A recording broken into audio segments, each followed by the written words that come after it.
جماعة عايزة احكي معاكم موقف ظريف جدا. دلوقتي يا جماعة بسم الله ما شاء الله ام خالد الفترة دي ترندنج جدا جدا ما شاء الله، ربنا يزيدها ويبارك. وبصراحة لا اخفي عليكم فيديوهاتها حلوة قوي وبتعجبني قوي، وهي تلقائية ولذيذة وكده ومعرفش ايه.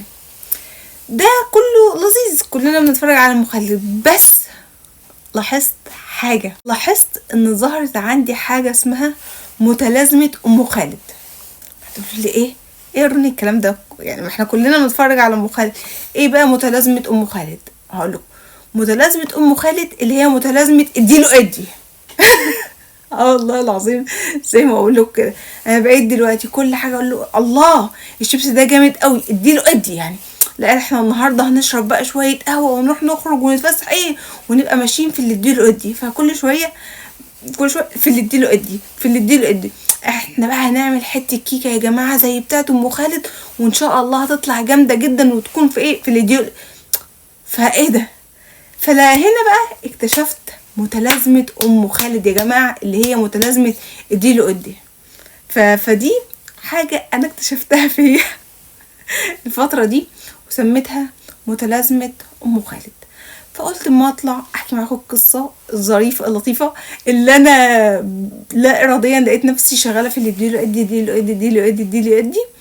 وهل حد ظهرت عنده المتلازمة دي ولا عندنا بس؟ هل المتلازمة دي ظهرت عند حضراتكم يعني لو انتوا بتتابعوا ام خالد وكده، ولا انا بس من كتر ما انا ايه متفاعله معاها وكنت متاثره جدا لما كانت متطلقه وسايبه محمد. كنت متاثره قوي يعني كنت عايزه اطلقهم في بعض يعني اطلقهم.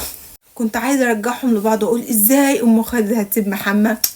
الحمد لله بعد ترند طويل الحمد لله يعني الحمد لله لما ام خالد كمان رجعت لمحمد تحس التيك توك هدى كده شويه، مش كل شويه ام خالد ومحمد ام خالد لا هدى الحمد لله.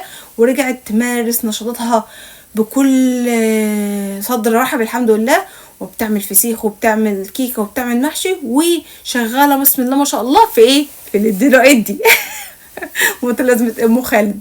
فاستناكم بقى تقولوا لي هل حد ظهر عنده متلازمه ام خالد زي كده في اللي اديله ادي، ولا الحمد لله انتوا طبيعيين وفيديوهات ام خالد ما اثرتش عليكم واللي اديله ادي ما وصلش عندكم؟ هستنى تقولوا لي في الكومنتس.